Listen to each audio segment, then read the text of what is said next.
Bismillahirrahmanirrahim. Assalamualaikum warahmatullahi wabarakatuh. Pada kesempatan kali ini saya ingin mempresentasikan bank dan lembaga keuangan lainnya tentang perbankan syariah. Langsung saja, yang pertama saya ingin menjelaskan pengertian bank syariah. Apa sih itu bank syariah? Ya, bank syariah ini merupakan sebuah lembaga keuangan yang berfungsi memperlancar mekanisme ekonomi di sektor real maupun aktivitas kegiatan usaha seperti investasi, jual beli, atau lainnya yang berdasarkan pada prinsip syariah. Prinsip syariah ini merupakan aturan perjanjian berdasarkan hukum Islam antara bank dan pihak lain untuk penyimpanan dana dan atau pembiayaan kegiatan usaha ataupun kegiatan lainnya yang dinyatakan sesuai dengan nilai-nilai syariah yang bersifat makro maupun mikro. Dalam pengertiannya, bank syariah ini terdapat dua aspek. Aspek yang pertama itu makro dan aspek yang kedua itu mikro. Aspek makro di sini yaitu sebuah lembaga intermediasi yang mengalirkan investasi publik secara optimal seperti dengan zakat dan anti riba yang bersifat produktif. Sedangkan aspek mikro di sini dijalankan sesuai nilai, etika, moral, dan prinsip syariah maupun prinsip Islam. Kemudian fungsi bank syariah. Fungsi bank syariah ini ada 4, yaitu yang pertama dia sebagai manajer investasi ya. Jadi bank Islam dapat mengelola investasi dana nasabah dengan menggunakan akad bagi hasil atau mudharabah. Kemudian yang kedua, bank syariah di sini sebagai investor, yang mana bank syariah ini dapat menginvestasikan dana yang dimilikinya maupun dana nasabah yang dipercayakan kepadanya. Kemudian yang ketiga, bank syariah ini sebagai penyediaan jasa keuangan dan lalu lintas pembayaran. Jadi bank syariah ini dapat melakukan kegiatan jasa-jasa layanan perbankan yang sebagaimana lazimnya dengan prinsip syariah. Kemudian yang terakhir, yang keempat, bank syariah ini sebagai pelaksanaan kegiatan sosial. Jadi bank syariah ini sebagai suatu ciri yang melekat pada entitas keuangan Islam seperti zakat, sedekah, serta pinjaman kebaikan atau qardul hasan. Selanjutnya, karakteristik bank syariah di sini ada 7. Yang pertama, universal. Jadi maksud di sini yaitu bank syariah ini bisa berlaku untuk setiap orang tanpa memandang perbedaan kemampuan ekonomi maupun perbedaan agama. Kemudian yang kedua yaitu adil. Bank syariah ini maksudnya dia tuh memberikan sesuatu hanya kepada yang berhak serta memperlakukan sesuatu sesuai dengan posisinya dan melarang adanya unsur maisir. Unsur maisir ini seperti unsur spekulasi atau untung-untungan, terus goror atau ketidakjelasan serta haram maupun riba. Nah, yang ketiga transparan. Maksud transparan ini dalam kegiatannya bank syariah ini sangat terbuka bagi seluruh lapisan masyarakat. Kemudian yang keempat seimbang. Maksud seimbang ini bank syariah itu mengembangkan sektor keuangan melalui aktivitas perbankan syariah yang mencakup pengembangan sektor real dan UMKM. Kemudian yang kelima, yang maslahat. Maksud maslahat ini bank syariah itu dapat bermanfaat dan membawa kebaikan bagi seluruh aspek kehidupan.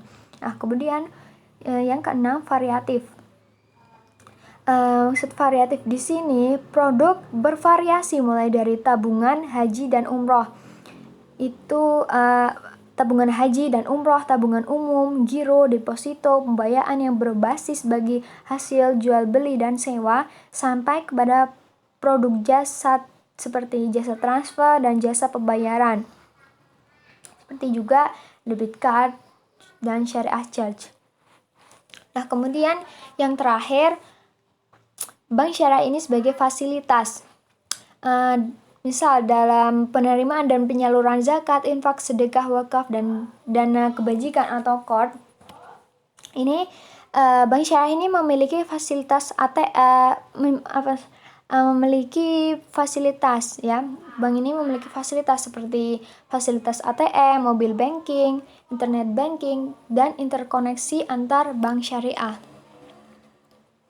Nah, kemudian di sini terdapat perbedaan bank syariah dan bank konvensional. Ada 5 perbedaan. Nah, yang pertama, bank syariah ini melakukan investasi yang halal-halal saja, sedangkan bank konvensional ini dia bebas nilai dan tidak terikat nilai apapun. Nah, kemudian yang kedua, bank syariah ini mempunyai prinsip bagi hasil, jual beli ataupun sewa. Sedangkan bank konvensional dia memakai perangkat bunga. Kemudian yang ketiga, bank syariah ini dalam profitnya dia tuh prinsip profitnya tuh profit falah oriented yang bertujuan untuk kemakmuran dan kebahagiaan dunia dan akhirat. Sedangkan bank konvensional ini dia hanya profit oriented saja. Kemudian yang keempat, bank syariah ini mempunyai hubungan dengan nasabah dalam bentuk hubungan kemitraan. Seperti adanya mudharabah, wadiah, ya, ijarah dan lain-lain. Sedangkan bank konvensional ini dia mempunyai hubungan dengan nasabah dalam bentuk hubungan debitor dan kreditor saja. Kemudian yang terakhir, yang kelima, bank syariah ini dalam penghimpunan dan penyaluran dana harus sesuai dengan fatwa Dewan Pengawas Syariah atau DPS. Sedangkan bank konvensional dia tidak terdapat dewan sejenis dengan Dewan Pengawas Syariah. Jadi bank konvensional ini tidak ada Dewan Pengawas Syariah ataupun DPS tersebut. Nah, kemudian produk perbankan syariah. Produk perbankan syariah ini dibagi menjadi 3. Yang pertama, produk penghimpun dana. Yang kedua, produk pembiayaan. Serta yang ketiga, produk jasa perbankan. Produk penghimpun dana dibagi menjadi 2 ya. Di sini produk penghimpun dana itu terdapat 2 prinsip. Yang pertama, prinsip wadiah dan yang kedua, prinsip mudharabah. Nah, wadiah ini yang pertama wadiah. Wadiah merupakan akad titipan pihak yang mempunyai barang ataupun uang kepada pihak yang diberi kepercayaan untuk keselamatan, keamanan, serta keutuhan harta titipan tersebut. Berdasarkan jenisnya, wadiah ini ada 2 jenis. Yang pertama wadiah yad amanah dan yang kedua wadiah yad domanah. Yad amanah ini dia diaplikasikan pada di perbankan safe deposit box. Sedangkan wadiah yad domanah ini aplikasinya tuh diperbankan giro dan tabungan. Selanjutnya, jenis yang kedua yaitu mudharabah. Prinsip yang kedua itu mudharabah. Mudharabah di sini merupakan akad antara pemilik dana sebagai sohibul mal dengan bank sebagai pengelola dana atau mudharib untuk pengelola dana dan memperoleh keuntungan serta dibagi sesuai nisbah yang disepakati pada awal akad. Berdasarkan kewenangannya yang diberikan kepada mudharib di sini, mudharabah tuh ada 2 jenis ya. Yang pertama mudharabah mutlaqah dan yang kedua mudharabah muqayyadah. Mudharabah mutlaqah ini merupakan yang mana pihak pengusaha yang diberi kuasa penuh untuk menjalankan proyek tanpa larangan atau gangguan apapun itu berkaitan dengan proyek itu dan tidak terikat dengan waktu, tempat, jenis perusahaan dan pelanggan. Nah, mudharabah mutlaqah ini dia diaplikasikan pada di perbankan yang merupakan investasi tidak terikat seperti berupa deposito atau tabungan. Sementara mudharabah muqayyadah ini dia tuh seperti yaitu pemilik dana atau sohibul mal itu membatasi atau memberi syarat kepada mudharib dalam pengelolaan dana. Nah, dia mudharabah muqayyadah ini dia diaplikasikan yang merupakan perbankan ini investasinya itu terikat. Kemudian selanjutnya produk pembiayaan. Produk pembiayaan ini dia dibagi 3. dibagi menjadi 3,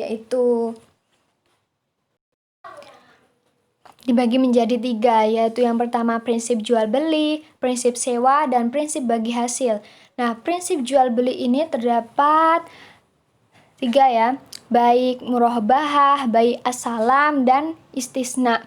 Baik murabahah ini adalah jual beli dan harga awal ditambah keuntungan yang disepakati antara nasabah dan bank. Sedangkan baik as-salam itu merupakan nasabah berperan sebagai pembeli dan pemesan memberikan uangnya di tempat akan sesuai dengan harga bank yang telah disebutkan sebelumnya. Nah, sementara yang al-istisna ini dia itu merupakan bagian dari bai as-salam, tapi untuk bidang manufaktur. Prinsip sewa selanjutnya, prinsip sewa ini yaitu terdapat ijaroh. Nah, ijaroh di sini yaitu kesepakatan pemindahan kegunaan atas barang ataupun jasa tanpa diikuti pemindahan kepemilikan pada barang yang disewakan. Selanjutnya, prinsip yang terakhir yaitu prinsip bagi hasil. Prinsip bagi hasil ini terdapat musyarakah dan mudharabah.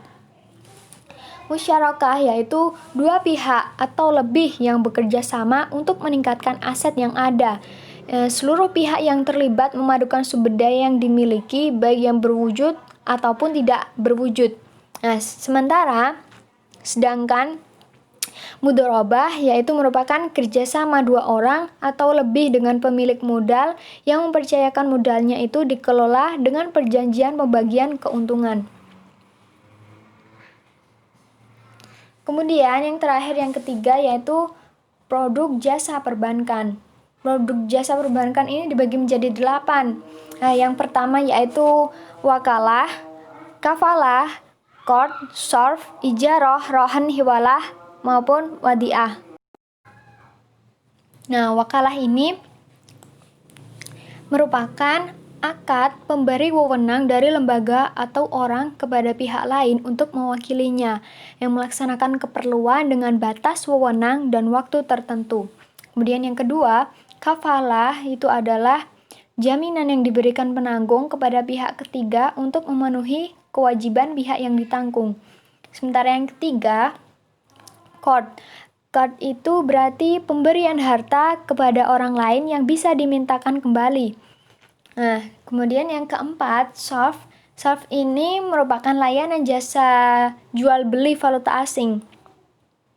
Kemudian yang kelima itu ijarah. Nah, ijarah ini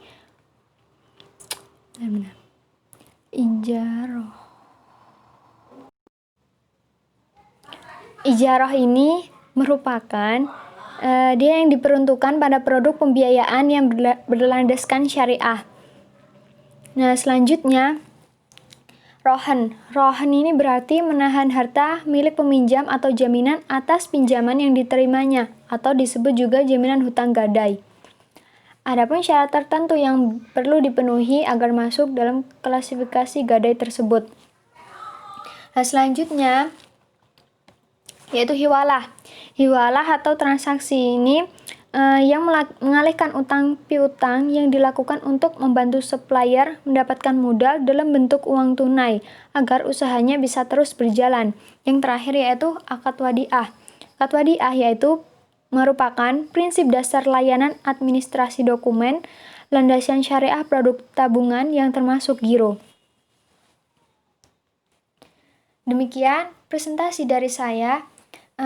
Jika ada salah, saya mohon maaf, dan jika ada benarnya, itu datangnya dari Allah. Sekian, terima kasih. Wassalamualaikum warahmatullahi wabarakatuh.